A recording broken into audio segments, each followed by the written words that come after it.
Group 2 రాత పరీక్షలో మీకు థర్డ్ పేపర్ అయిన ఆర్థిక వ్యవస్థ మరియు అభివృద్ధిలో భాగంగా మన తెలంగాణ రాష్ట్రం యొక్క ఆర్థిక వ్యవస్థ మరియు అభివృద్ధి గురించి తెలుసుకునే దశలో మనకు లాస్ట్ పార్ట్ అయిన యొక్క సేవల రంగం గురించి మనం ఇప్పుడు తెలుసుకుంటున్నాము. సేవల రంగం గురించి తెలుసుకునేప్పుడు సేవల రంగం కూడా కొన్ని సేవల యొక్క మిళితము. సేవల రంగం అంటే ఒకే రకమైన సేవ కాదు కాబట్టి దానిలో రకరకాల సేవలు ఇమిడి ఉంటాయి కాబట్టి ఒక్కొక్క సేవ నుండి ఒక రకమైన ప్రభావం ఉంటుంది కాబట్టి సో వాటిని మనము కొంచెం విడివిడిగా తెలుసుకోవాలి. సో ముఖ్యంగా మన భారతదేశ ఆర్థిక వ్యవస్థలో ఈ సేవలన్నింటినీ కొన్ని రంగాలుగా ఉపరంగాలుగా వర్గీకరించడం జరిగింది. సో మన ఇదివరకు ఒక్కొక్క ఉపరంగంలో వచ్చిన మార్పులను చూసుకున్నప్పుడు మనకు ఈ ఫస్ట్ ఏదైతే హోటల్సు రెస్టారెంట్సు ఏవైతున్నాయో వాటి ద్వారా మనకు గణనీయమైన ఆదాయం వస్తున్నట్టు మనకు చెప్పడం జరిగింది. కొంతవరకు పెరుగుతున్నట్టు కూడా మనము చూడడం జరిగింది. ఇక ఇంకో ముఖ్యమైన అంశం ఏంటంటే ఆర్థిక సేవలు కూడా ఏదైతే బ్యాంకింగు ఇన్సూరెన్స్ వీటిలో కూడా కొంత మార్పు జరుగుతుంది. కానీ వాటి యొక్క వాటా తగ్గుతున్నట్టు మనకు ఇదివరకు గ్రహించడం జరిగింది. ఇక వీటిలలో కొన్ని కీలకమైన పాత్ర వహిస్తాయి. సో ఇవన్నీ కూడా మన తెలంగాణ రాష్ట్ర అభివృద్ధిలో భాగంగా ఉన్నప్పుడు కూడా దీనిలో కొన్ని కీలకమైన అంశాలు ఉన్నాయి. ఎందుకంటే అన్నిపై అభివృద్ధి చెందాలంటే సేవల రంగం ద్వారా మొత్తం రాష్ట్ర ప్రగతి జరగాలంటే వాటిలో మనకు కీలకమైన ఉపరంగాలేంటి, మొత్తం సేవల రంగము కాకుండా దానిలో ముఖ్యమైన అంశాలను మనం ఎంచుకొని ఈ కొన్ని ఉపరంగాలు ముఖ్యంగా తెలంగాణ రాష్ట్ర అభివృద్ధిలో పాలు పంచుకుంటున్నాయి. కాబట్టి ఏవైతే కీలకమైనవి, ఏవైతే మనము అభివృద్ధి చెందడానికి ఆస్కారం ఉందో వాటిపై కేంద్రీకరించాల్సిన అవసరం ఉందనేది భావించడం జరిగింది. సో దాని దృష్టితోనే మన దగ్గర కొన్ని ముఖ్యమైన సేవల రంగాన్ని ప్రభుత్వం ఎంచుకోవడం జరిగింది. వాటి గురించి ముఖ్యంగా మనం ఇప్పుడు తెలుసుకుందాము. సో అలాగని మిగతా రంగాలు ఏవైతే ముఖ్యంగా బ్యాంకింగు, తర్వాత ఇన్సూరెన్సు, తర్వాత రియల్ ఎస్టేటు, కొంత పబ్లిక్ అడ్మినిస్ట్రేషను, తర్వాత ఎడ్యుకేషన్ హెల్త్ పరంగా ఇవి కొంతవరకు ముఖ్యమైనప్పటికి కూడా వాటి ద్వారా అభివృద్ధి అంత జరుగుతుందనేది మనము భావించలేము. ఇక్కడ ముఖ్యంగా పబ్లిక్ అడ్మినిస్ట్రేషన్ అన్నప్పుడు బేసికల్గా పరిపాలన సజావుగా జరగాలంటే కొన్ని సేవలు అందించాల్సిన అవసరం ఉంది. సో కాబట్టి అది అభివృద్ధికి ప్రత్యక్షంగా అభివృద్ధికి దోహదపడకపోతే పరోక్షంగా అవసరం ఉంటుంది.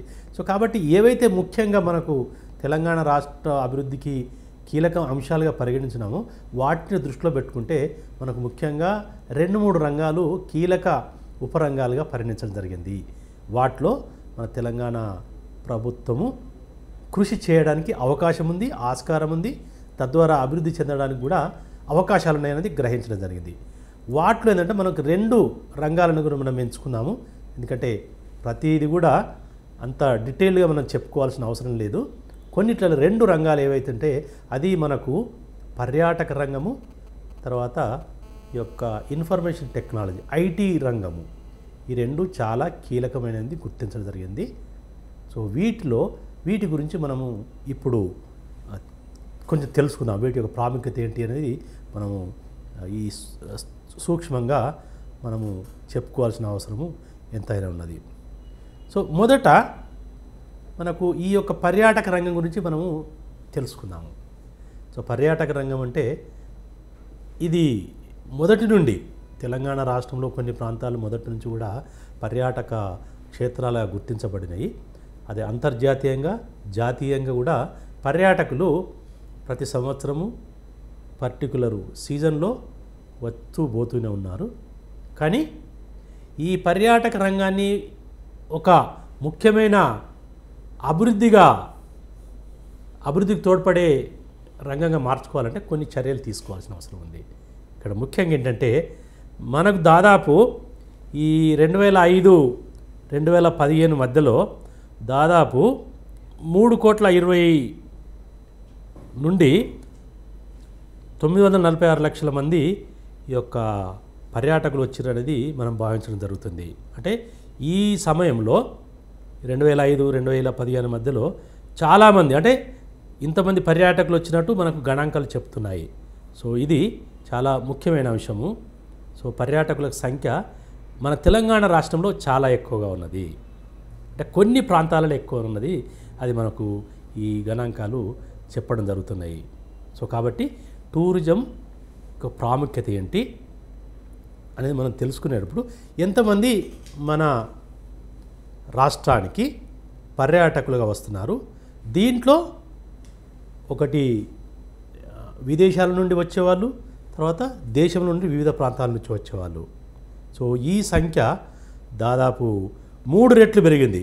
2005 నుండి 2015 దశాబ్ద కాలంలో పర్యాటకుల సంఖ్య పెరిగినట్టు మనకు గణాంకాలు చెప్తున్నాయి. ఓకే, సో కాబట్టి ఈవెను తెలంగాణ రాష్ట్రము ఏర్పడకముందు ఆంధ్రప్రదేశ్లో భాగంగా ఉన్నప్పుడు కూడా టూరిజము ఒక ముఖ్యమైన అంశంగానే ఉండడం జరిగింది. ఎందుకంటే తెలంగాణ ప్రాంతంలో కొన్ని ప్రాంతాలు పర్యాటక కేంద్రాలుగా గుర్తించబడడం జరిగింది. సో ముఖ్యంగా ఏ ఏ జిల్లాలు వేటికి ప్రసిద్ధి అనేది మనం స్థూలంగా తెలుసుకునే ముందు మనకు ఈ యొక్క జాతీయంగా మన దేశంలో టూరిస్టులకు మన కరీంనగర్ డిస్ట్రిక్టు, ఆదిలాబాద్ డిస్ట్రిక్టు చాలా ప్రఖ్యాతగాంచినాయి. అంటే ఈ డిస్ట్రిక్ట్స్ వివిధ కారణాల వలన మన దేశంలోని పర్యాటకులు ఎక్కువ మంది ఈ డిస్ట్రిక్ట్కి వస్తున్నట్టు మనకు గణాంకాలు చెప్పడం జరిగింది. ఇక అంతర్జాతీయంగా విదేశీ పర్యాటకులు రావడానికి ముఖ్యంగా ఇప్పుడు హైదరాబాదు, రంగారెడ్డి ఈ 2 రాష్ట్రాలకి, ఈ 2 జిల్లాల్లోనే ఎక్కువ మంది టూరిస్టులు వచ్చేవాళ్ళు. అంటే సో హైదరాబాదు, రంగారెడ్డి వాటికి విశిష్ట గురించి మనం తర్వాత తెలుసుకుందాము. ఎందుకంటే ఎక్కువ మంది పర్యాటకులు, ఉదాహరణకి ఏదంటే పోయిన సంవత్సరము దాదాపు 1,26,000 వీళ్ళు విదేశీ పర్యాటకులు వస్తే దాంట్లో 1,20,000 మంది హైదరాబాద్, రంగారెడ్డిలోని ప్రదేశాలను చూడడానికి వచ్చినట్టే. అంటే చూడు, 1,26,000లో 1,22,000 ఈ 2 డిస్ట్రిక్ట్స్ను పర్యటించడానికి వచ్చారంటే ఈ యొక్క హైదరాబాద్, రంగారెడ్డి డిస్ట్రిక్ట్ల యొక్క ప్రాముఖ్యత అంతర్జాతీయంగా ఎలా ఉన్నదో మనము గుర్తుంచుకోవచ్చు. సాధారణంగా పర్యాటకులు వచ్చే సమయం కూడా సీజనల్గా ఉంటుంది. అంటే సో మనకు ఉన్న సమాచారాన్ని బట్టి ఏంటంటే ఎక్కువ మంది పర్యాటకులు జూలై నెలలో మన తెలంగాణకు వచ్చే అవకాశాలు ఎక్కువ ఉన్నాయి. సో కాబట్టి ఎక్కువ ఆ సమయంలో ఎక్కువ మంది టూరిస్టులు మన దేశానికి వస్తారు. ముఖ్యంగా ఈ యొక్క టూరిస్ట్ అంటే ఏ ప్రదేశాలకు విజిట్ చేస్తారంటే వాటిని మనం 3 రకాలుగా వర్గీకరించవచ్చు. అంటే వాటిని 3 రకాలుగా మనం ఒకటి ఏంటంటే ఈ యొక్క పుణ్యక్షేత్రాలు, రిలీజియస్ ప్లేసెస్. సో మనకు తెలుసు తెలంగాణ రాష్ట్రంలో వివిధ ప్రాంతాలలో పుణ్యక్షేత్రాలు చాలా ఉన్నాయి. రెండవది మన తెలంగాణ రాష్ట్రం కూడా ఆర్కిటెక్చర్ మరియు హెరిటేజ్ బిల్డింగు, పాత పురాతన భవనాలు, ఈ ఆర్కిటెక్చర్కు సంబంధించిన కోటలు వాటికి వీటికి చాలా ప్రసిద్ధిగాంచింది. సో కాబట్టి ఈ యొక్క పర్యాటక కేంద్రాలు ఇవి కూడా వీటికి తర్వాత ఏంటంటే ప్రకృతి దృష్ట్యా నేచురల్ ఫ్యాక్టర్స్, ప్రకృతిగా కూడా కొన్ని టూరిస్ట్ ప్లేస్గా డెవలప్ కావడం జరిగింది. సో పర్యాటకులు వచ్చిన వాళ్ళు కొందరు ఒక్కొక్క దాని మీద కాన్సన్ట్రేట్ చేయొచ్చు, రిలీజియస్ పరంగా కానీ, లేకపోతే హెరిటేజు ఆర్కిటెక్చర్ సంబంధంగా, లేకపోతే ఈ యొక్క నేచురల్ పర్యాటక ప్రాంతాలుగా వాటిని విజిట్ చేయడానికి కూడా ప్రయత్నం చేయొచ్చు. ఇక మన తెలంగాణ రాష్ట్రంలో ఏ జిల్లాలు వేటికి ప్రసిద్ధి అంటే ముఖ్యంగా ఏ జిల్లాలకు పర్యాటకులు వస్తారంటే ఆ జిల్లాల్లో ముఖ్యమైనవి అంటే చాలా ఉంటాయి. ఒక్కొక్క జిల్లాలో ఒకటి రెండు ముఖ్యమైన ఏంటంటే ముఖ్యంగా వరంగల్ జిల్లా ఆర్కిటెక్చరు మరియు గుళ్ళు టెంపుల్స్కు ప్రసిద్ధి ఉన్నట్టు మనం చెప్పుకోవచ్చు. సో మనకు వరంగల్లో పాకాల రామప్ప లేకపోతే టెంపుల్స్ ఆర్కిటెక్చర్తో కూడినవి రిలీజియస్గా పుణ్యక్షేత్రాలు కూడా మనం పరిగణించడం కాబట్టి ఎక్కువ మంది వీటిని దర్శించడానికి పర్యాటకులు ఈ జిల్లాకి వెళ్తుంటారు. ఇక అఫ్కోర్స్ హైదరాబాద్ గురించి చెప్పాల్సిన మనం అవసరం లేదు. హైదరాబాద్లో అన్ని రకాల అటు పుణ్యక్షేత్రాలు ఉన్నాయి, తర్వాత ఆర్కిటెక్చర్ సంబంధించినవి, తర్వాత సహజంగా కూడా కొన్ని ఉన్నాయి. సో మనకు వీటిలలో చూసుకుంటే మనకు ఆర్కిటెక్చరు హెరిటేజ్ పరంగా మనకు తెలుసు. ఇది చార్మినార్ కానీ, గోల్కొండ కానీ, తర్వాత సాలార్ జంగ్ మ్యూజియం కానీ, ఈ తర్వాత చుట్టుపక్కల ప్రాంతాలు మనకు సైట్ సీయింగ్లో చూస్తే మీకు వీటికి ఇక టెంపుల్స్ బిర్లా టెంపుల్ కానీ, తర్వాత ఈ అసెంబ్లీ, ఇవన్నీ ఏవైతే పురాతన భవనాలు ఒక మన చరిత్రకు నిదర్శనంగా నిలబడ్డాయో అవి కుతుబ్షాహీ టోంబులు కానీ, తర్వాత ఈ గండిపేట చెరువు కానీ, ఇవన్నీ కూడా పర్యాటక ప్రాంతాలే. సో కాబట్టి హైదరాబాద్కు వచ్చిన వాళ్ళు ఇక్కడ చూసినప్పుడు సాధారణంగా ఈ ప్రాంతాలన్నీ కూడా చూడడం జరుగుతుంది. ఇంకా చాలా. సో ఇక హైదరాబాదులోనే కాక హైదరాబాద్ చుట్టుపక్కల ముఖ్యంగా రంగారెడ్డి డిస్టిక్లో చాలా ఎక్కువ. సో వాటిలలో ఉదాహరణకు మనకు రామోజీ ఫిల్మ్ సిటీ చూసుకుంటే ఎక్కువ మంది రామోజీ ఫిల్మ్ సిటీకి వెళ్తారు. తర్వాత హైటెక్ సిటీ, తర్వాత పక్కన వికారాబాద్ దగ్గరలో ఉన్న అనంతగిరి హిల్స్, ఇవన్నీ కూడా ప్రాముఖ్యత చెందినవి. ఇవన్నీ కూడా ఈ పర్యాటక ప్రాంతాలుగా ప్రసిద్ధిగాంచడం జరిగింది. సో ఆదిలాబాద్కి వస్తే ఆదిలాబాద్లో కూడా పుణ్యక్షేత్రాలు ముఖ్యంగా అంటే ఆదిలాబాద్ ఈజ్ మనకు తెలుసు బాసరా సరస్వతి దేవాలయానికి ప్రసిద్ధిగాంచింది.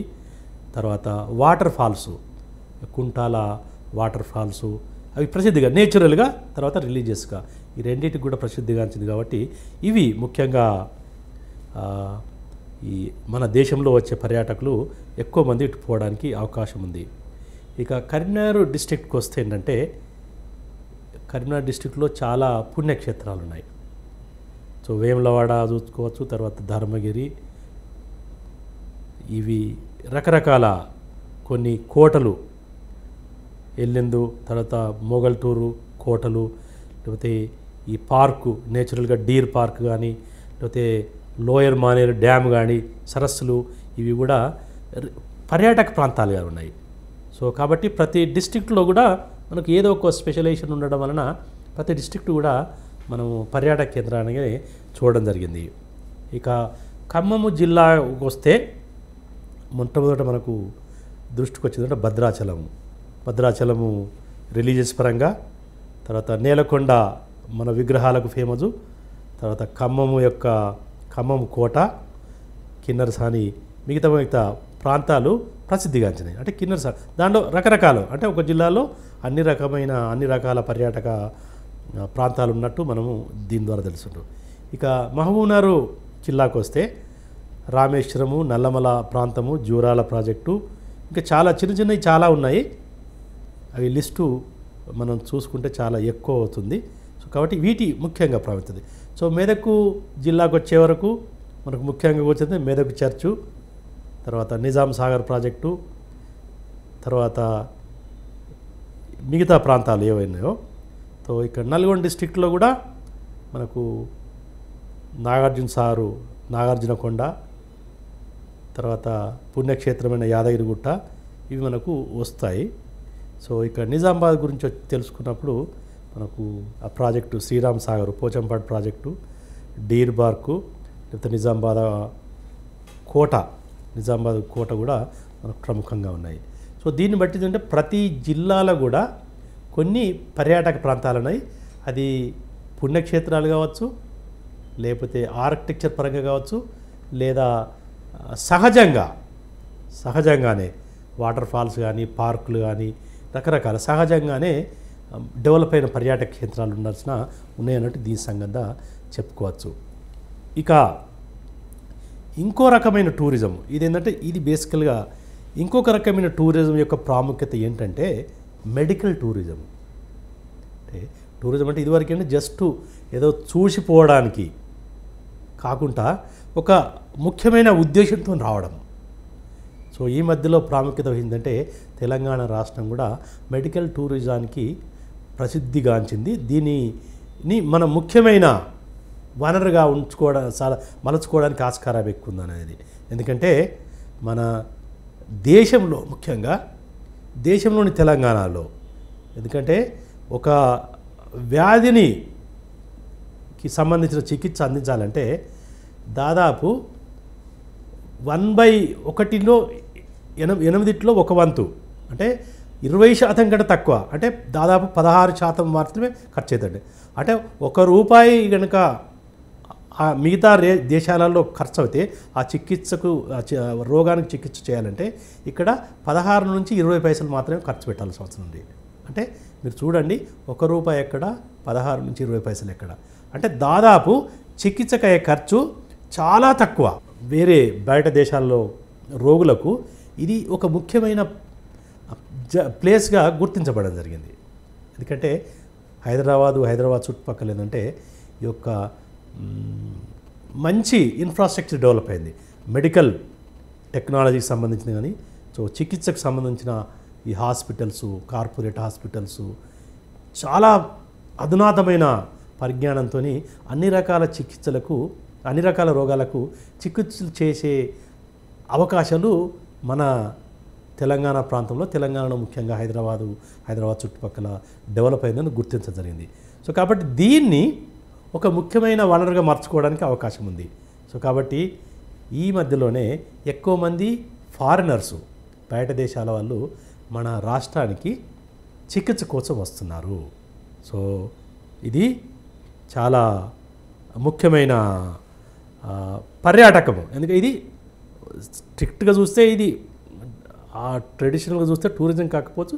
బట్ ఏంటంటే దీనిలో మనకు అవకాశాలు ఉన్నాయి కాబట్టి ఈ యొక్క మెడికల్ టూరిజంలో దీన్ని ఒక ముఖ్యమైన అంశంగా పరిగణించవచ్చు. సో కాబట్టి మెడికల్ టూరిజంను మనము మలుచుకుంటే దీని ద్వారా ఇంకా అభివృద్ధి పొందడానికి అవకాశాలు ఎక్కువ ఉన్నాయి. ఎందుకంటే మనకు ఆల్రెడీ ఇన్ఫ్రాస్ట్రక్చర్ డెవలప్ అయి ఉన్నది. వాటిని సార్థకత చేసుకోవాలంటే మనం దీన్ని ఎంకరేజ్ చేయాల్సిన అవసరం ఉంది. సో కాబట్టి ఇది ఒకటి. ఇంకోటి ఏంటంటే ఒక కామర్షియల్ టూరిజం, వ్యాపార పర్యాటకం, వ్యాపార పరంగా కూడా. అంటే ఇక్కడ ఏంటంటే టూరిజం మనం చూడడానికి ఏం వస్తున్నాము, వ్యాపార కార్యకలాపాలు చేసుకోవడానికి. ఎందుకంటే మన హైదరాబాదు చుట్టుపక్కల ఏంటంటే మనకు ఈ యాక్టివిటీస్ చేయడానికి అన్ని రకాల సదుపాయాలు ఉన్నాయి. ఒకటి ఏంటంటే మన హైదరాబాద్ రాష్ట్రము వాతావరణ దృష్ట్యా మనకి ఎక్స్ట్రీమ్ వెదర్స్ లేదు. ఇది మంచి ముఖ్య లక్షణం. సో కాబట్టి ఇక్కడ ఈ హైదరాబాదు ప్రాంతాన్ని వీటికి మనం అనుకూలంగా ఉపయోగించుకోవచ్చు. రెండవ ఏంటంటే ఇది వెల్ కనెక్టెడ్. హైదరాబాదు రాష్ట్రము అన్ని మార్గాల ద్వారా అటు మనకు మంచి ఇంటర్నేషనల్ ఎయిర్పోర్ట్ ఉంది, తో మంచి రైల్వే కనెక్టివిటీ ఉంది, రోడ్ కనెక్టివిటీ ఉంది, అన్ని విధాలు కూడా అనుకూలమైన మధ్యగా ఉంది.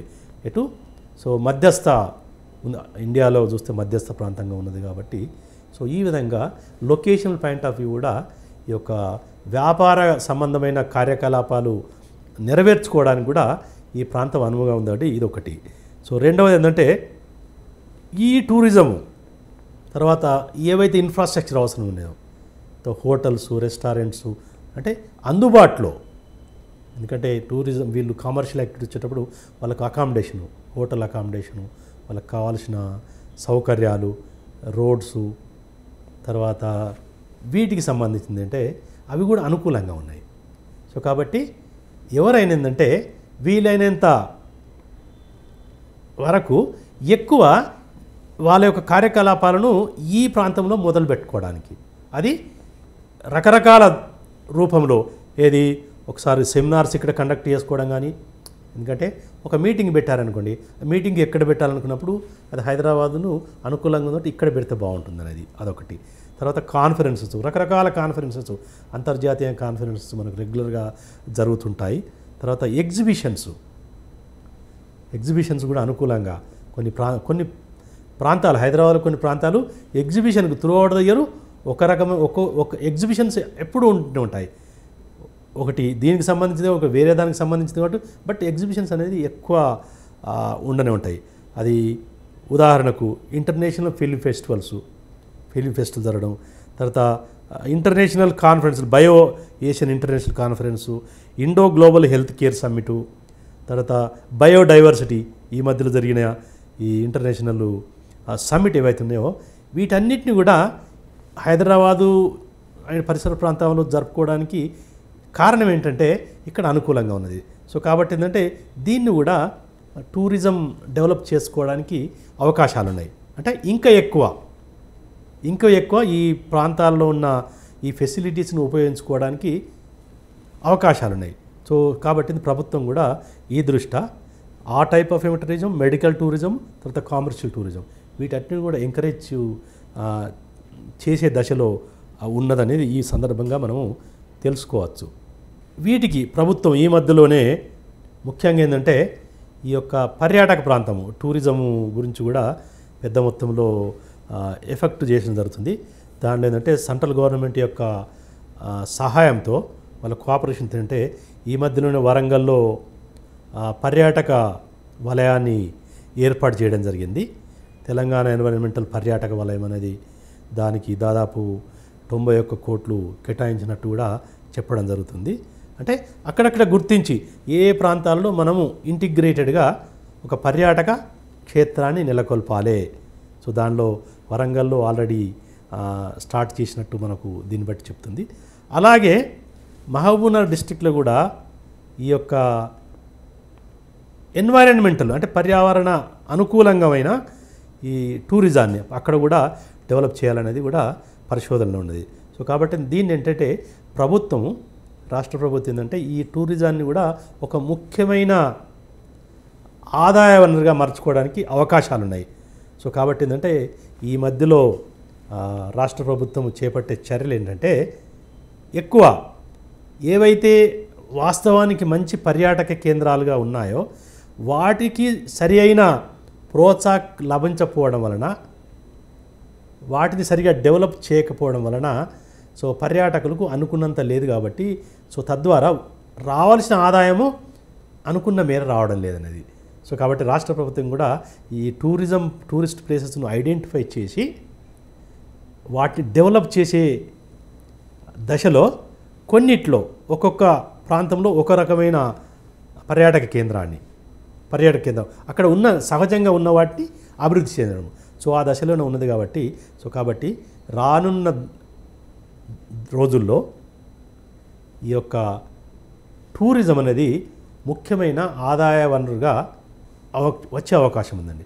ఎందుకంటే ఈ టూరిజం వలన ముఖ్యంగా ఏంటంటే దీని వలన ఏంటంటే మనకు ఎక్కువ ఖర్చు ఉండదు, మూలధనం ఎక్కువ అవసరం లేదు పర్యాటక ప్రాంతాలకు. దానివల్ల ఏంటంటే ఎక్కువ మందికి ఉపాధి అవకాశాలు లభించే ఆస్కారం ఎక్కువ ఉంది. ఇది ఎక్కువ ఏంటంటే శ్రమతో కూడుకున్నదే, ఏది మూలధనంతో కూడుకున్నది తక్కువ కాబట్టి ఎక్కువ మంది పర్యాటకులు వస్తే ఆ ప్రాంతంలో ఉన్న వివిధ వర్గాలకు ఆదాయ వనరుగా మారడం జరుగుతుంది. సో కాబట్టి ప్రత్యక్షంగా పరోక్షంగా కూడా టూరిజంపై ఎక్కువ మంది ఆధారపడడానికి అవకాశం ఉంది. సో కాబట్టి ఇది ఎంత ఎక్కువ ప్లేస్లలో ఇది స్ప్రెడ్ అయితే అంత ఎక్కువ ఈ యొక్క సమతుల్యత కూడా రావడానికి ఆస్కారం ఉంటుంది. ఎందుకంటే ఆదిలాబాద్లో కొన్ని పుణ్యక్షేత్రం డెవలప్ అయ్యి లేకపోతే ఆ కుంటాల ప్రాజెక్టు డెవలప్ అయితే అక్కడ ప్రాంతం వారికి కూడా జీవనోపాధి కలుగుతుంది. అలాగే ఎక్స్ట్రీమ్లో ఇటు వరంగల్ కానీ ఇటు లేకపోతే మహబూబ్నగర్ కానీ అంటే వివిధ ప్రాంతాల్లో టూరిస్ట్ ప్లేసెస్ను డెవలప్ చేస్తుందంటే ఆ ప్రాంతాల వారికి జీవనోపాధి పెరిగే అవకాశాలు ఉన్నాయి. సో కాబట్టి ఏంటంటే దాని ద్వారా టూరిజంను కూడా మనకు సమానత్వం సాధించడానికి కూడా జాగ్రఫికల్గా అవకాశాలు ఎక్కువ ఉన్నాయి. సో సో అది ఇంపార్టెంట్. కాబట్టి ఏంటంటే ఈ యొక్క టూరిజం అనేది సేవల రంగంలో ముఖ్యమైన భాగంగా రాబోయే కాలంలో దీని యొక్క ప్రాముఖ్యత పెరిగే అవకాశాలు ఉన్నాయి. అది అంతర్జాతీయ పర్యాటకులకు కానీ లేకపోతే దేశీయ పర్యటనలకు కానీ ఇది చాలా ముఖ్యమైన పర్యాటక ప్రాంతము. తెలంగాణ రాష్ట్రము పర్యాటక ప్రాంతం కావడానికి అవకాశం ఉంది. సో సాధారణంగా కావచ్చు, లేకపోతే మెడికల్ టూరిజం కావచ్చు, లేకపోతే కామర్షియల్ టూరిజం. సో ఇవన్నిటికి సంబంధించిన అన్ని పరిస్థితులు అనుకూలంగా ఉన్నాయి కాబట్టి ఇది ఒక ముఖ్య అంశంగా మీరు భావించవచ్చు. ఇక రెండవ సేవల రంగంలో ఇంకొక ముఖ్యమైన అంశం ఏంటంటే మనము భారతదేశంలో తెలంగాణ రాష్ట్రము వాటా గురించి చూసుకున్నప్పుడు దాంట్లో ముఖ్యంగా ఈ యొక్క యాక్టివిటీస్ ద్వారా వచ్చే ఆదాయం ఎక్కువ ఉన్నట్టు గమనించింది. అదేంటంటే ఈ యొక్క సాంకేతిక పరిజ్ఞానము, ఐటీ, ఇన్ఫర్మేషన్ టెక్నాలజీ మరియు దానికి అనుబంధ యాక్టివిటీస్ ద్వారా ఎక్కువ ఆదాయం వస్తున్నట్టు మనం ఆల్రెడీ చెప్పుకోవడం జరిగింది. సో దాంట్లో అంటే తెలంగాణ రాష్ట్రము ఈ యొక్క ఐటీ సెక్టార్కు సంబంధించినంత వరకు కొంచెం మంచి పునాదులు ఉన్నట్టు మనం ఇక్కడ గ్రహించాలి. ఎందుకంటే ఇక ఐటీ అనేది మిగతా రాష్ట్రాలతో పోల్చుకుంటే హైదరాబాదులో కొన్ని ప్రాంతాలు మినహా హైదరాబాద్లో మంచి గట్టి పునాది వేయడం జరిగింది. ఎందుకంటే దీన్ని మనం ఐటీ హబ్గా అంతర్జాతీయంగా గ్లోబల్గా ఇక ఐటీ హబ్గా గుర్తించడం జరిగింది. సో ఇది ముఖ్యమైన స్ట్రాంగ్ ఫౌండేషన్గా మనం భావించవచ్చు. ఈ యొక్క ఐటీ రంగము, information technology and information technology enabled services ఏదైతే ఉందో అది ఆల్రెడీ స్ట్రాంగ్ ఉంది. అంటే దాదాపు ఈ హైదరాబాద్లోనే 1200 ఈ కంపెనీస్, ఇన్ఫర్మేషన్ టెక్నాలజీకి సంబంధించిన కంపెనీస్ ఉన్నట్టు అవి పెద్దవి కావచ్చు, చిన్నవి కావచ్చు, అన్నీ. ఇప్పుడు సాంకేతిక పరిజ్ఞానానికి ఐటీ సెక్టార్లో కూడా రకరకాల కొన్ని ఎక్కువ మందికి ఉపాధి కలిగించి కొన్ని తక్కువ రకరకాల ఉన్నప్పుడు కూడా పెద్ద మొత్తంలో ఈ హైదరాబాద్ చుట్టుపక్కల ఉన్నట్టు మనం గ్రహించవచ్చు. సో దీని వలన అంటే దాదాపు 4 లక్షల మంది ప్రత్యక్షంగా, ఇంకో 6-7 లక్షల మంది, 6.5 లక్షల మంది పరోక్షంగా ఈ సేవా రంగంపై ఆధారపడ్డారు. అంటే ఐటీ యొక్క సేవలపై ఆధారపడ్డారు. అంటే దాన్ని బట్టి చూడదంటే 10 లక్షల ఉపాధి, 10 లక్షల మందికి ఈ ఉపరంగం ద్వారా ఉపాధి లభిస్తుంది. సో హైదరాబాద్లో 10 లక్షల మంది దీని ద్వారా అంటే మనం గ్రహించుకోవచ్చు. సో హైదరాబాద్లో ఉన్న మొత్తం జనాభాలో దాదాపు 10-11 లక్షల మంది సో ఈ రంగంపై ఆధారపడి ఉంటే దాన్ని బట్టి మనము ఈ యొక్క ఐటీ రంగం యొక్క ప్రాముఖ్యత మనము గుర్తించవచ్చు. ఇది మన దగ్గరలో మొదట్లో ఈ యొక్క ఐటీ సెక్టారు మెల్లగా డెవలప్ చేయింది. సో స్టార్టెడ్ ముఖ్యంగా ఇది 1990 ప్రాంతంలో మెల్లగా పెరుగుతూ వచ్చింది. తర్వాత గ్రాడ్యువల్గా ఇది ఐటీ అనేది ఒక సపరేటు ఏరియా కూడా డెవలప్ కావండి మనం. కాబట్టి ఏంటంటే హైటెక్ సిటీ అంటే మనకు ఇది సూచన ఏంటంటే Hitec cities is known for IT sector, Hitec City IT. So కాబట్టి ఒక పేరు కూడా పడిపోయింది. ఎందుకంటే ఈ ప్రాంతము యొక్క ఇన్ఫర్మేషన్ టెక్నాలజీ రంగానికి ప్రసిద్ధిగాంచిన ప్రాంతము. సో కాబట్టి హైదరాబాద్ అనగానే మనకు ముఖ్యంగా గోచరిందంటే హైటెక్ సిటీ. సో ఇది పర్యాటక ప్రాంతంగా కూడా గుర్తించబడ్డది. అంటే చూడండి, ఇది బేసికల్ ఆర్థికపరమైన అంశం కూడా ఇది ఒక పర్యాటక ప్రాంతం కూడా మనకు గుర్తించబడ్డట్టు ఈ సందర్భంగా మనం తెలుసుకోవచ్చు. సో గ్రాడ్యువల్ ఏంటంటే 1990 ఆ ప్రాంతంలో మెల్లమెల్లగా స్టార్ట్ అయ్యి ఇప్పుడు అంతర్జాతీయంగా ప్రాముఖ్యత వహించింది. ఎందుకంటే దాదాపు ప్రపంచంలో ఉన్న అన్ని ఈ యొక్క ఐటీ ఇన్ఫర్మేషన్ టెక్నాలజీకి సంబంధించిన సంస్థలు అన్నీ కూడా వాటి యొక్క బ్రాంచెస్ హైదరాబాద్ చుట్టుపక్కల ఉన్నాయి. సో మీరు ఏదైనా తీసుకోండి, దాని యొక్క ఉనికి మన హైదరాబాదు ప్రాంతంలో ఉన్నది, తెలంగాణ ప్రాంతంలో ఉన్నది. సో మీరు కొన్ని ప్రాంతాలు వెళ్తే మీరు చూడండి, ఎక్స్క్లూజివ్గా ఐటీ జోన్గానే గుర్తించబడడం జరిగింది. ఎక్స్క్లూజివ్గా ఇవి ఇన్ఫర్మేషన్ టెక్నాలజీ జోన్స్గానే. సో మీరు అది చాలా ప్రాముఖ్యత వహించింది. కాబట్టి ఇది కూడా ఒకవేళ ఆర్థిక పరంగా సేవల రంగంలో ముఖ్యంగా భావించవచ్చు.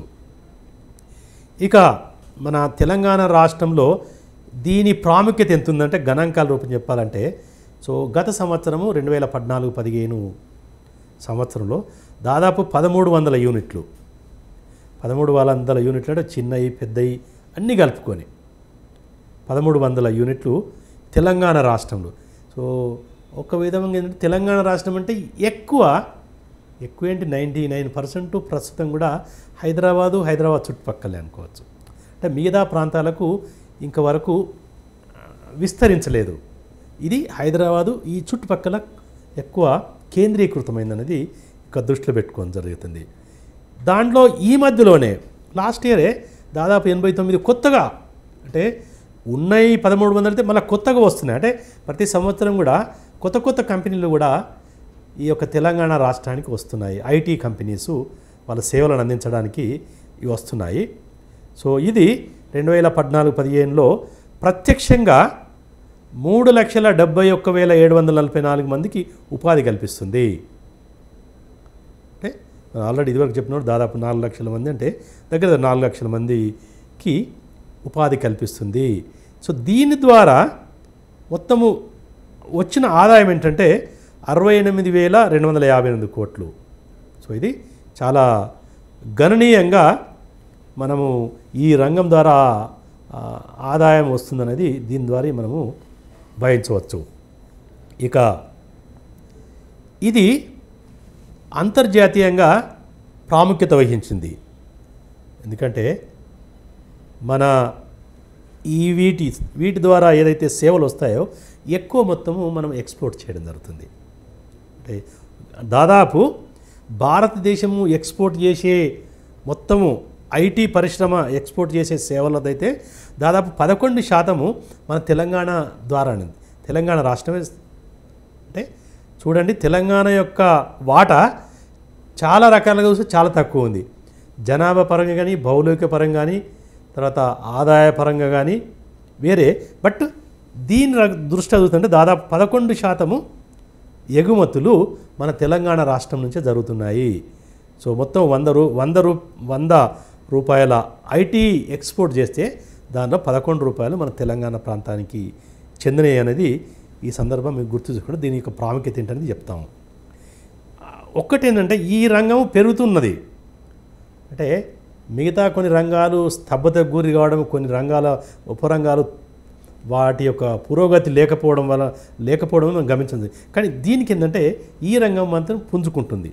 ఇప్పుడు దాదాపు పోయిన సంవత్సరం చూసుకుంటే ఈ 16% పెరిగినట్టు గుర్తుంటుంది. అంటే 16% పెరిగింది గత సంవత్సరం పోల్చుకుంటే. ఇది చాలా ఎక్కువ అభివృద్ధిగా భావించవచ్చు. మన జాతీయంగా చూసుకుంటే, అంటే జాతీయ యావరేజ్లో చూసుకుంటే మన యొక్క వృద్ధి రేటు జాతీయ వృద్ధి రేటు కంటే 3% ఎక్కువ ఉన్నది. అంటే అక్కడ 13% పెరుగుదల కనిపిస్తే మన దగ్గర 16% పెరిగినట్టు ఈ విధంగా మనం భావించవచ్చు. సో కాబట్టి ఏంటంటే దీన్ని బట్టి మనము ఈ యొక్క ఐటీ రంగం యొక్క ప్రాముఖ్యత మనం గుర్తించవచ్చు.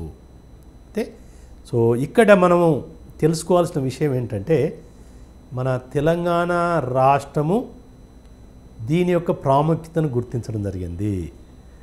సో కాబట్టి తెలంగాణ అభివృద్ధిలో ఈ యొక్క ఇన్ఫర్మేషన్ టెక్నాలజీని ముఖ్యంగా పాత్ర వహించే దిశలో సో ప్రభుత్వము కొన్ని చర్యలు చేపట్టడం జరిగింది. ఎందుకంటే గుర్తించడం ఒక ఎత్తు, గుర్తించడాన్ని అమలులో పెట్టడం ఇంకొక ఎత్తు. సో కాబట్టి అంటే ఇక్కడ ప్రభుత్వం ఏంటంటే దీని యొక్క ప్రాముఖ్యతను గుర్తించింది. సో రాబోయే రోజుల్లో ఈ యొక్క ఐటీ రంగం ద్వారా గణనీయంగా అభివృద్ధి జరగడానికి ఆస్కారం ఉందని గుర్తించి దానికి సంబంధించిన చర్యలు మొదలుపెట్టడం జరిగింది. సో దాంట్లో భాగంగానే మనకు ఈ మధ్యలోనే ఈ యొక్క తెలంగాణ ప్రభుత్వము ఐసిటీ పాలసీని తీసుకురావడం జరిగింది. ఐసిటీ పాలసీ 2016లో 4th ఏప్రిల్ 2016 రోజున లాంచ్ చేయడం జరిగింది. దీనికి ప్రముఖ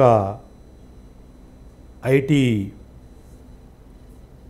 founder, so big information technology అంటే దీనికి ఫౌండింగ్ ఫాదర్స్లో ఇండియాలో చెప్పుకోవాలనుకుంటూ మన ఎన్ఆర్ నారాయణమూర్తి గారి పేరు ప్రముఖంగా వస్తుంది. అంటే ఇన్ఫోసిస్ యొక్క ఫౌండరు. అతని ప్రజెన్స్లో ఈ యొక్క పాలసీని లాంచ్ చేయడం జరిగింది. సో ఈ పాలసీతో పాటు, ఎందుకంటే ఐసిటీ పాలసీతో పాటు కొన్ని అనుబంధ చర్యలు కూడా అవసరమని గుర్తించేసి వాటికి సంబంధించిన వాటిని కూడా అమల్లో పెట్టడం జరిగింది, లాంచ్ చేయడం జరిగింది అదే రోజులో. అవి ఏంటంటే వాటికి రూరల్ టెక్నికల్ సెంటర్కి సంబంధించింది, ఇన్నోవేషన్కి సంబంధించింది, ఎలక్ట్రానిక్స్ అండ్ గేమ్స్కి సంబంధించినవి. సో ఇవన్నిటిని కూడా వాటితో పాటు డెవలప్ చేయడానికి పునాది వేయడం జరిగింది. అంటే ఫస్ట్ లాంచ్ చేయడం జరిగింది ఇది. సో ప్రభుత్వం యొక్క ప్రభుత్వం యొక్క సీరియస్నెస్ గురించి మనం ఇక్కడ చెప్పుకోవచ్చు. ప్రభుత్వం యొక్క విజన్ ఏంటంటే, సో లాంచ్ చేసేటప్పుడు అంటే ప్రభుత్వం ఏమనుకుంటుంది, విజన్ ఏంటంటే దాని ప్రకారం ఏంటంటే Telangana should become the most preferred destination. అంటే తెలంగాణ రాష్ట్రము అంతర్జాతీయంగా ఈ యొక్క ఐటీ టెక్నాలజీకి గుర్తింపు రావడము. అంటే ఎవరైనా అంతర్జాతీయంగా ఆలోచించినప్పుడు ఓకే తెలంగాణ రాష్ట్రము మంచి ప్రాంతము, అక్కడ పోవాల్సిన అవసరం ఉంది. అంటే ప్రిఫర్డ్ డెస్టినేషను. అంటే మనకు ఛాయిస్ ఇచ్చినప్పుడు వాటిల్లో మనము తెలంగాణ ప్రాంతానికి వెళ్తే బాగుంటున్నది, అది కావాలి. సో తెలంగాణ ప్రభుత్వం యొక్క విజన్ ఏంటంటే మన తెలంగాణ ప్రాంతము అంతర్జాతీయంగా ఈ ఐటీ సెక్టార్కు నిదర్శనంగా ఉండాలి. అంటే ప్రతి ఒక్కరు కూడా ఇక్కడ రావడానికి ముందుండాలి. అలాగే తెలంగాణ రాష్ట్రం కూడా ఏవైతే ఎమర్జింగ్ ఏరియాస్లు ఏవైతే ఉన్నాయో వాటిల్లో చాలా ముందుండాలి. అది ఐటీ టూల్స్కి సంబంధించింది కానీ, లేకపోతే వాటిని ప్రజలకు అందుబాటుకు తీసుకురావడం కానీ. ఎందుకంటే ఐటీను టూల్స్ను తెలుసుకోవడం ఒక ఎత్తు, వాటిని అమలులో ఎందుకంటే డే టు డే యాక్టివిటీస్లో కూడా ఈ యొక్క ఐటీ సేవలను ఉపయోగించుకోవాల్సిన అవసరం ఉందనేది మన విజన్ క్లియర్గా చెప్పడం జరుగుతుంది. అలాగే ప్రతి పౌరుడు కూడా ఈ యొక్క ఐటీ సెక్టార్లో ముఖ్యంగా భాగస్వామి కావాలి. అంటే వాటిని ఉపయోగించుకోవాలి, వాటి ద్వారా లబ్ధి పొందాలి, తర్వాత ఐటీ సెక్టార్కు దోహదపడే విషయంగా మన విజన్ డాక్యుమెంటు కొంతవరకు చెప్తుంది.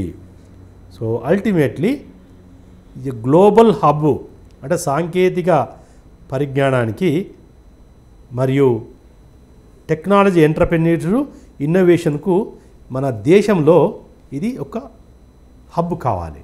అంటే ఇది కేంద్రీకృతమైన ప్రాంతంగా దేశీయంగా కూడా గుర్తింపబడాలి, అంతర్జాతీయంగా కేంద్రంగా.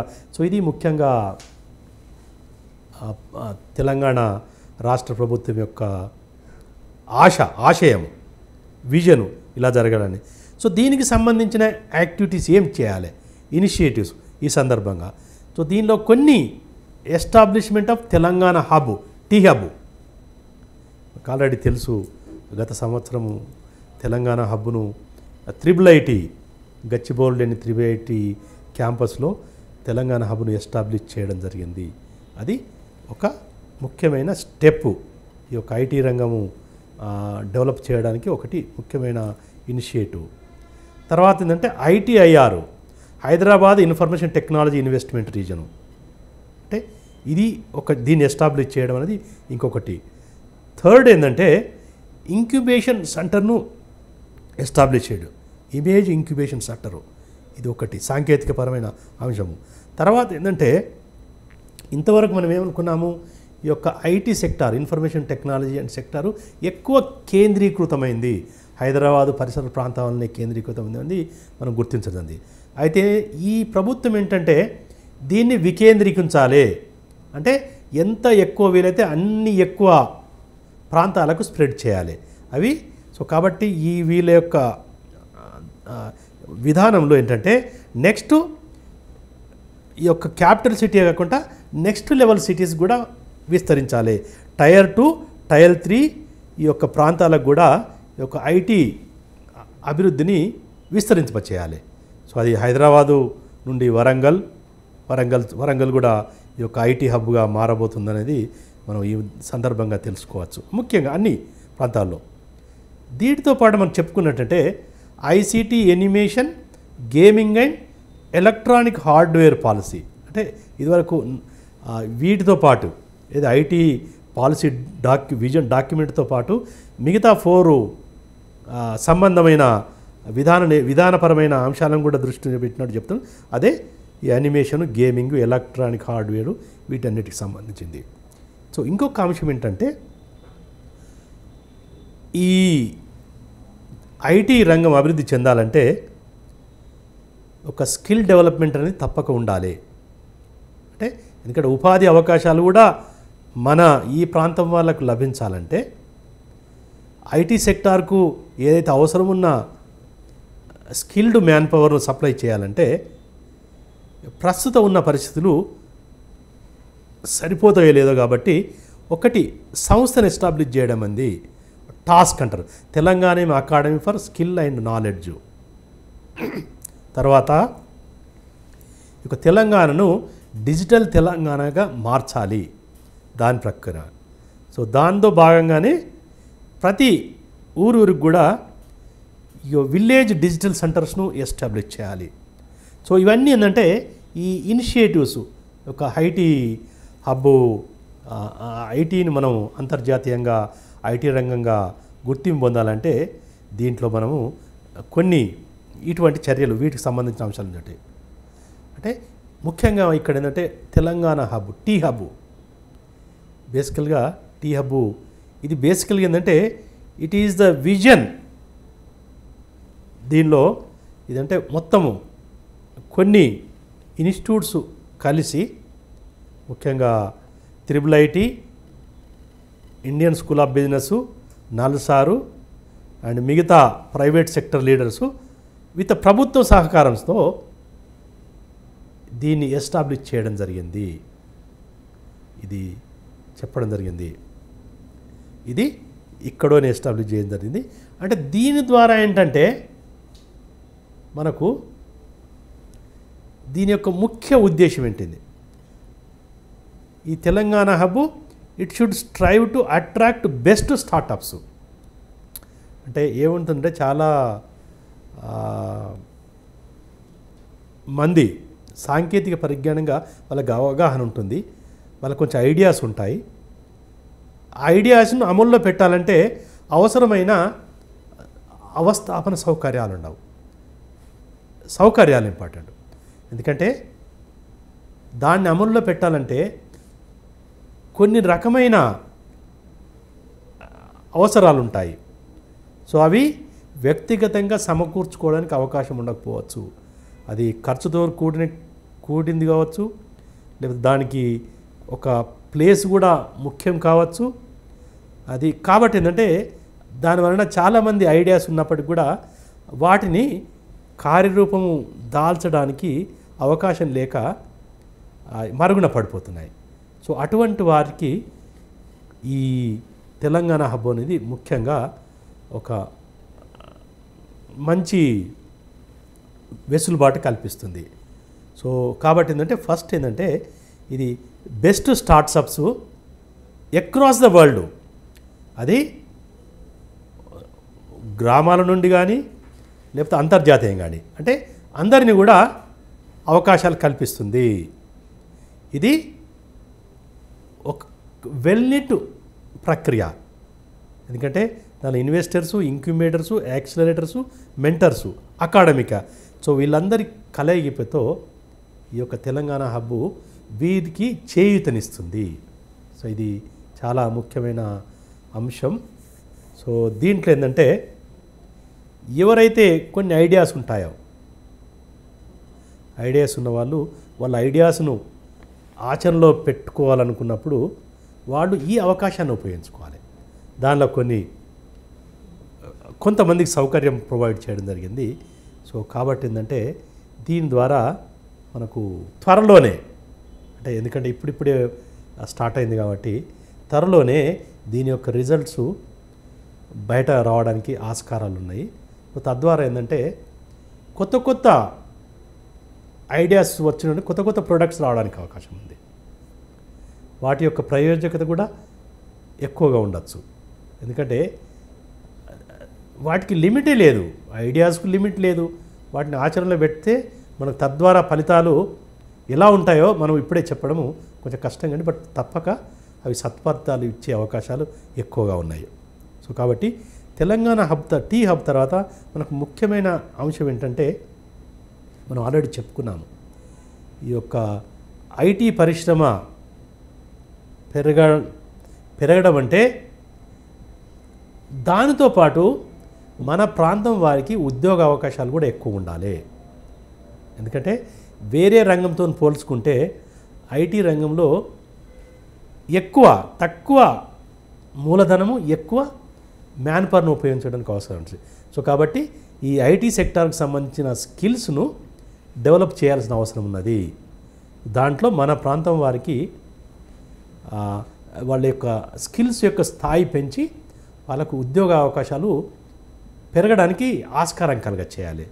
దానిలో ఏంటంటే ఈ యొక్క స్కిల్లింగ్ ప్రోగ్రామ్ అనేది అంటే సో దీని యొక్క ముఖ్యమైన ఉద్దేశం ఏంటంటే to enhance skill level of students in Telangana by imparting necessary technical and soft skills. అంటే దీనిలో ఏంటంటే 2 రకాల స్కిల్స్ను పెంపొందించాలి. ఒకటి ఏంటంటే ఆ పనికి సంబంధించిన స్కిల్స్, టెక్నికల్ స్కిల్స్. తర్వాత సాఫ్ట్ స్కిల్స్ అంటే కమ్యూనికేషన్ స్కిల్స్, ఈ రకరకాల అవి కూడా ముఖ్యంగా మన దగ్గర నాలెడ్జ్ ఉన్నప్పుడు నాలెడ్జ్ పరంగా స్కిల్స్ ఉన్నప్పుడు కూడా వాటిని ఎక్స్ప్రెస్ చేయడంలో కొంచెం ఇబ్బందులు ఉంటాయి. తర్వాత ముఖ్యంగా ఏంటంటే కమ్యూనికేషన్, లాంగ్వేజ్ కమ్యూనికేషన్ స్కిల్స్, వీటికి సంబంధించిన వాటిని డెవలప్ చేసేసి ఇండస్ట్రీకును అకాడమీకి అనుసంధానం చేయడం, అంటే పరిశ్రమలకు తర్వాత అకాడమీకి అనుసంధానం చేసి వీలైనంత ఎక్కువ దాదాపు ఈ మధ్యలో అంటే దాదాపు 25,000 మందికి ట్రైనింగ్ ఇచ్చి వచ్చే 5 సంవత్సరాల్లో దాదాపు 25,000 యువకులకు ట్రైనింగ్ ఇవ్వాలనేది సంకల్పించడం జరిగింది. So skilling is very very important. ఎందుకంటే ప్రస్తుతము ఎవరైతే మన గ్రాడ్యుయేట్స్ ఉన్నారో, ఈవెన్ ఇంజనీరింగ్ గ్రాడ్యుయేట్స్ కూడా, ఎందుకంటే ఈ ఐటీ సెక్టార్లో ఎక్కువ ఇంజనీరింగ్ గ్రాడ్యుయేట్స్కు అవకాశాలు ఎక్కువ ఉన్నాయి కాబట్టి మన దగ్గర ఉన్న ఇంజనీరింగ్ గ్రాడ్యుయేట్లో దాదాపు 80% వరకు అంత అనుకున్న లెవెల్లో లేదనేది వాళ్ళ యొక్క స్కిల్ లెవెల్. సో కాబట్టి ఏంటంటే ఇది 20% నుండి 80%కి పెంచాలనేది. అంటే ఇప్పుడు ఏంటంటే 100లో 20% మందికే అవకాశాలు వస్తున్నాయి, దానిని మనము 80%కి పెంచాల్సిన అవసరం ఉన్నది. కాబట్టి దానికి తగినంత ఈ యొక్క స్కిల్ నైపుణ్యాన్ని పెంచాలనేది ఉద్దేశము ఇది చాలా ముఖ్యంగా ఉద్దేశం. సో దీనికి అమలులో పెట్టడానికి ఏంటంటే ఒక అకాడమీని ఎస్టాబ్లిష్ చేయడం అండి. దాన్నే Telangana academy for skill and knowledge. ఇది చాలా ముఖ్యమైనది. ఇది ఏంటంటే ఈ మధ్యలోనే ఎస్టాబ్లిష్ చేయడం జరిగింది. ఇది ఎక్కువ ఐటీ రిలేటెడ్ స్కిల్స్ను, ముఖ్యంగా ఐటీ రిలేటెడ్ స్కిల్స్ను డెవలప్ చేయడానికి ఆస్కారం ఉంది. ఈ టాస్క్ ద్వారా ఏంటంటే ఏవైతే స్కిల్స్ ఈ అకాడమీ ఏంటంటే బేసికల్గా ఈ మన ఐటీ సెక్టార్కి సంబంధించిన స్కిల్స్ను పెంపొందించడం చాలా ముఖ్యమైన అంశము. సో వాటిలో ఏంటంటే 3 రకాల స్కిల్స్ను డెవలప్ చేయాలండి. ఒకటి personal skills, organisation skills, obviously తర్వాత టెక్నికల్ స్కిల్స్. ఇక్కడ ఈ 3 కూడా చాలా ముఖ్యము.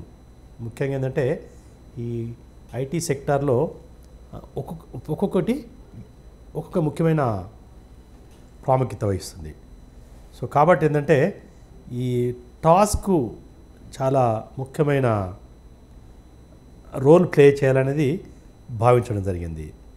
దాంట్లో భాగంగానే ఏవైతే గ్రాడ్యుయేట్స్ ఉన్నారో, గ్రాడ్యుయేట్స్ ఇంజనీరింగ్ గ్రాడ్యుయేట్ మిగతా వాళ్ళంటే ఈ టాస్క్ ఈ ఐసీ ఇండస్ట్రీతో కొలాబరేట్ అయ్యి అకాడమిక్లో ఎంప్లాయ్మెంట్ వాళ్ళ రెడీగా, అంటే వాళ్ళందరికీ సరైన ట్రైనింగ్ ఇచ్చి ఉద్యోగానికి రెడీ చేసి పెట్టడం, ఎంప్లాయ్మెంట్ రెడీ గ్రాడ్యుయేట్స్. ఇది చాలా ముఖ్యమైనది. దానికి సంబంధించిన ఏవైతే కరికులం డివైడ్ చేసి దానికి ఉన్న పరిధిలో వాళ్ళకు ప్రాపర్గా ట్రైనింగ్ ఇచ్చి వాళ్ళని రెడీ చేయాల్సిన అవసరం ఉంది. సో కాబట్టి దీని ద్వారా ఈ యొక్క ఒక రకం ఏంటంటే స్కిల్ షార్టేజెస్ను నివారించడము, రెండవ ఏంటంటే ఉపాధి అవకాశాలు పెంచడం. సో తద్వారా ఏంటంటే ఈ టాస్క్కు ముఖ్యమైన ఇదే టాస్క్. సో దీనిలో రకరకాల అంశాలు కూడా ఉన్నాయి. ట్రైనింగు ఇవన్నీ తర్వాత కూడా మనం ఈ సందర్భంగా గుర్తు చేయాల్సి వస్తుంది. అంటే తర్వాత ఈ టాస్క్ ఏంటంటే స్పెసిఫిక్ టైప్ స్కిల్స్, అంటే జనరల్ స్కిల్స్ లేకుండా స్పెసిఫిక్ టాస్క్. ఎందుకంటే ఒక రకమైన సెక్టార్లో పనిచేయాలంటే దానికి సంబంధించిన స్కిల్స్ను కూడా దీని ద్వారా డెవలప్ చేయడానికి ఆస్కారం ఉందనేది వీటిలో. సో దీనికి ఏంటంటే కొంచెం వీళ్ళకి కొంచెం ఫండింగ్ ఇవ్వడము, కొంచెం ఆర్థిక సహాయం. ఎందుకంటే ట్రైనింగ్ పొందాలంటే అది ఖర్చుతో కూడుకున్నది కాబట్టి దీనికి టాస్క్ కూడా కొన్ని రకాల ఫైనాన్షియల్ కూడా సపోర్ట్ ఇవ్వడం జరుగుతుంది. ఇంకోటి ఏంటంటే దీనిలోనే ప్రభుత్వం ఏంటంటే టెక్నాలజీ ఎంటర్‌ప్రెన్యూర్‌షిప్ ప్రోగ్రామ్ అనేది కూడా స్టార్ట్ చేయడం జరిగింది. సో దీంట్లో ఏంటంటే ఏవైతే ఇంజనీరింగ్ ఎడ్యుకేటెడ్ గ్రాడ్యుయేట్స్ ఉంటే వాళ్లకు ఒక స్పెషల్ టైప్ ఆఫ్ ట్రైనింగు, అంటే వాళ్ళ యొక్క ముఖ్యంగా ఏంటంటే డిజైన్ అండ్ ఎంటర్ప్రైజ్ రిలేటెడ్ మాడ్యూల్స్కి సంబంధించిన అవగాహన కల్పించడం. అంటే ఒక స్ట్రక్చర్డ్ ప్రోగ్రాంలో ఈ ఇంజనీరింగ్ ఎడ్యుకేటెడ్ గ్రాడ్యుయేట్స్కు ఒక అవసరమైన ప్రోగ్రామ్ను రూపొందించి తద్వారా ముఖ్యంగా స్పెసిఫిక్ టాస్క్లో దీనికి collaboration, Indian school of business కొలాబరేషన్తో వీళ్ళందరికీ ఆంటర్‌ప్రెన్యూర్‌షిప్‌పై ఎదగడానికి అవసరమైన ట్రైనింగ్ ఇవ్వడం. అంటే ముఖ్య ఉద్దేశం అంటే ఉద్యోగము పొందడమే కాకుండా ఆంటర్‌ప్రెన్యూర్‌గా ఎదగడానికి అవకాశాలను. సో దానికి భాగంగానే టెక్నాలజీ ఎంటర్‌ప్రెన్యూర్‌షిప్ ప్రోగ్రామ్ కూడా స్టార్ట్ చేయడం జరిగింది. ఎందుకంటే ఈ మన దీంట్లో ఏంటంటే ఉద్యోగాలు వెతుక్కునే బదులు ఉద్యోగాలు ఇచ్చే స్థాయికి చేరాలనేది కూడా ఈ మన ప్రభుత్వం యొక్క ఉద్దేశం. సో కాబట్టి దానిలో రకరకాల ముఖ్యంగా పిల్లలు ఇంజనీరింగ్ గ్రాడ్యుయేట్స్ 3rd, 4th ఇయర్లో ఉండగానే గ్రాడ్యుయేట్గా వాళ్ళను బట్టి వాళ్ళ యొక్క ఇంట్రెస్ట్ను బట్టి ఈ దశగా ఇది టెప్లో భాగంగా ట్రైనింగ్ తీసుకోవడానికి అవసరమైన అవకాశాలు దీని ద్వారా కల్పించడం. దానికి టాస్క్ ఏదైతే ఆర్థిక పరంగా ఏవైతే కొన్ని అవసరాలు అంటే ఒక సబ్సిడీ, ఈ ప్రోగ్రాం యొక్క కాస్ట్ను కొంతవరకు భరించడానికి అవకాశాలు ఉన్నాయి. ఓకే, ఫైనల్గా ఏంటంటే ఈ ఐటీ సెక్టారు అంతిమ ఉద్దేశం ఏంటంటే ఒకటి ఆర్థికంగా ఈ సెక్టర్ ద్వారా ఎక్కువ ఆదాయము ఉద్యోగాలు లభించడం పోటు అల్టిమేట్ ఏంటంటే మన తెలంగాణ రాష్ట్రము డిజిటల్ తెలంగాణగా మారాలి. డిజిటల్ తెలంగాణ మారాలంటే ప్రతి ఒక్కరు కూడా ప్రాంతంతో సంబంధం లేకుండా, దేనితో సంబంధం లేకుండా ప్రతి ప్రాంతము ప్రతి ఇల్లు కూడా ఒక ఐటీని యూజ్ చేసుకునే దశగా మార్చాలి. అంటే వైఫై వీరంత వరకు వైఫై కనెక్షన్ ఎక్కువ ఇవ్వాలి. ఇప్పుడు ఈ మధ్యలో ఏంటంటే మన మున్సిపల్ కార్పొరేషన్లో ఆల్మోస్ట్ అందరికీ అందుబాటులో డిజిటల్ లిటరసీ చేయాలనేది ప్రభుత్వం యొక్క ఉద్దేశము. సో దీని ద్వారా ఏంటంటే రాను రాను ప్రతి ప్రాంతంలో సో మొదట్లో కొన్ని ప్రదేశాలకు లిమిట్ చేసి గ్రాడ్యువల్గా దీని పరిధిని పెంచి అల్టిమేట్లీ ఏంటంటే ఈ తెలంగాణ ప్రాంతము మొత్తం కూడా ప్రతి దశలో ప్రతి యాక్టివిటీస్లో కూడా ఈ యొక్క ఐటీని యూజ్ చేసుకోవాలి. అది ఈ గవర్నెన్స్ కానీ, ఈ మార్కెటింగ్ కానీ, ఈ సేవలు కానీ ప్రతిదీ కూడా ఈ ఐటీ యొక్క పరిజ్ఞానాన్ని ఉపయోగించుకొని తద్వారా అభివృద్ధి చెందడానికి ఆస్కారం ఉండాలనేది ఈ యొక్క తెలంగాణ ప్రభుత్వం యొక్క ఐటీ పాలసీ అని ఈ విధంగా భావించవచ్చు. సో కాబట్టి ఏంటంటే ఈ యొక్క సేవల రంగం గురించి మాట్లాడుకున్నప్పుడు ఈ యొక్క ఐటీ రంగం గురించి ప్రస్తావన తప్పక వస్తుంది. సో కాబట్టి మీకు సిలబస్లో కూడా ఇది ప్రత్యక్షంగా చెప్పినప్పుడు కూడా పరోక్షంగా మీకు ప్రశ్నలు వచ్చే అవకాశాలు ఉంటాయి.